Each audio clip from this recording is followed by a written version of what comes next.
Ferrari and Lewis Hamilton faced one of the biggest setbacks of the 2025 Formula One season when both Hamilton and Charles Leclerc were disqualified from the Chinese Grand Prix. This shocking decision by the FIA came after post-race inspections uncovered two separate technical violations. The penalties erased Ferrari's hard-earned points and raised serious questions about the team's attention to detail.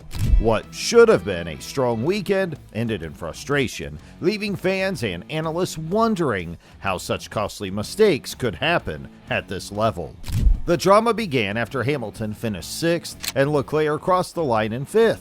Both drivers had shown strong pace throughout the weekend, and Ferrari was optimistic about their chances of closing the gap to Red Bull and Mercedes in the championship fight.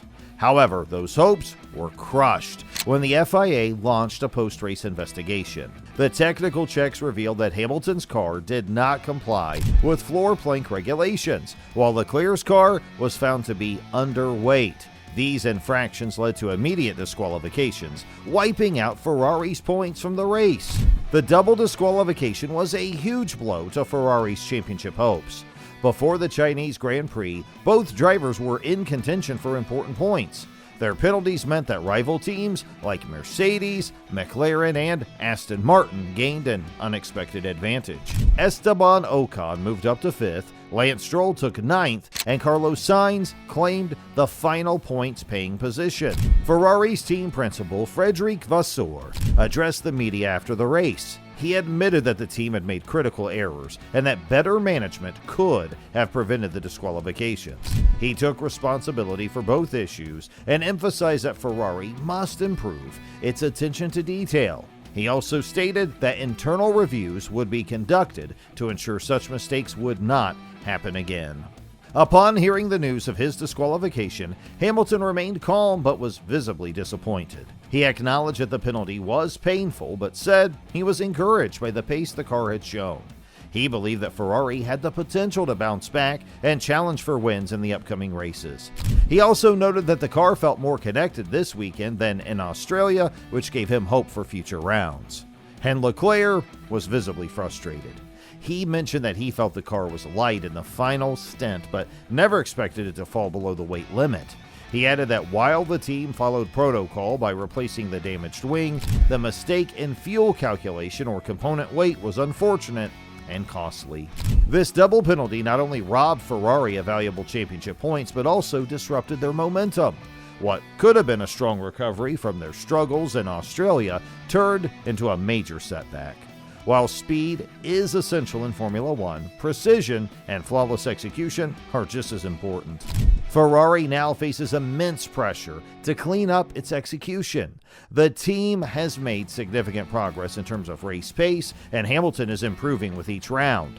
Leclerc has shown consistent speed and strong racecraft, but these strengths mean nothing if the team continues to make costly technical mistakes. At this level of competition, even the smallest oversight can decide a race or a championship.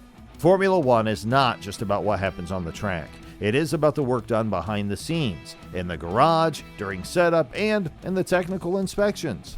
A successful race weekend is a complete operation that requires everything to function perfectly. These disqualifications serve as a harsh reminder that even the smallest details matter.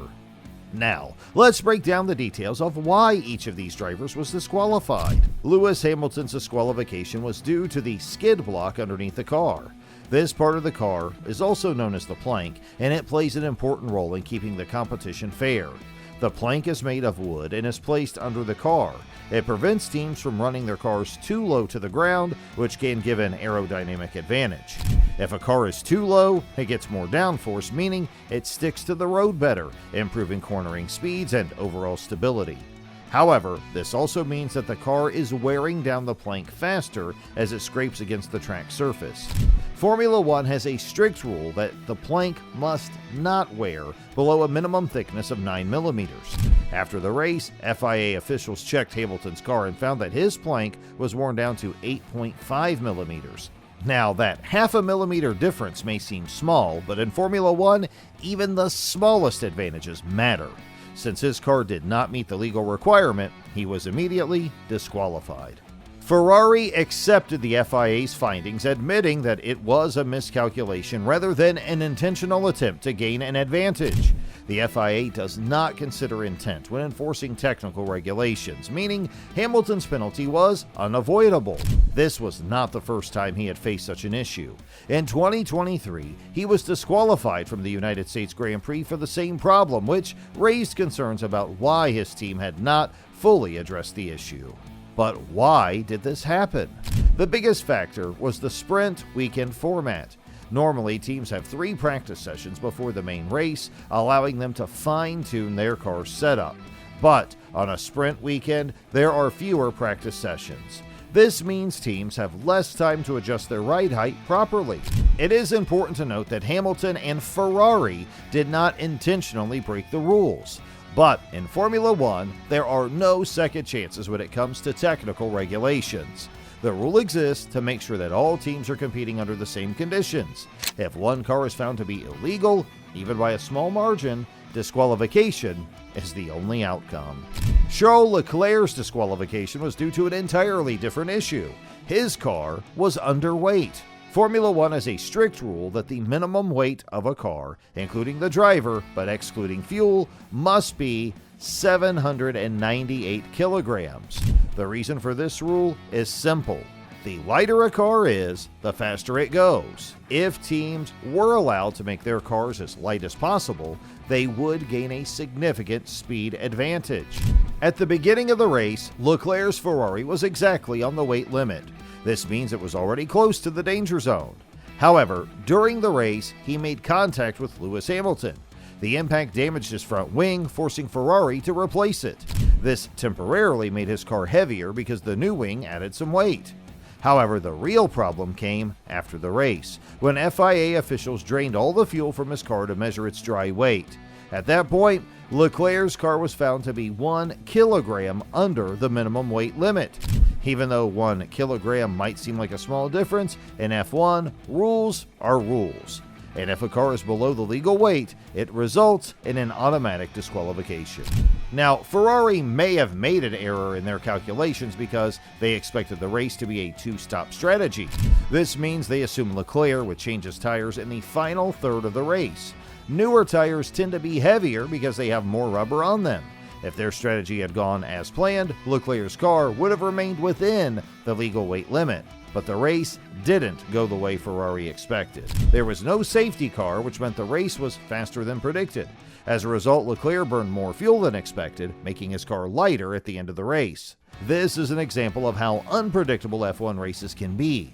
Teams plan for certain scenarios, but unexpected changes in race conditions can lead to costly mistakes. In this case, Ferrari's miscalculation meant Leclerc's car ended up being too light, leading to his disqualification. Now, whatever your thoughts are, just don't forget to comment them down right now. And while you're down there, make sure you hit that subscribe button for more future updates.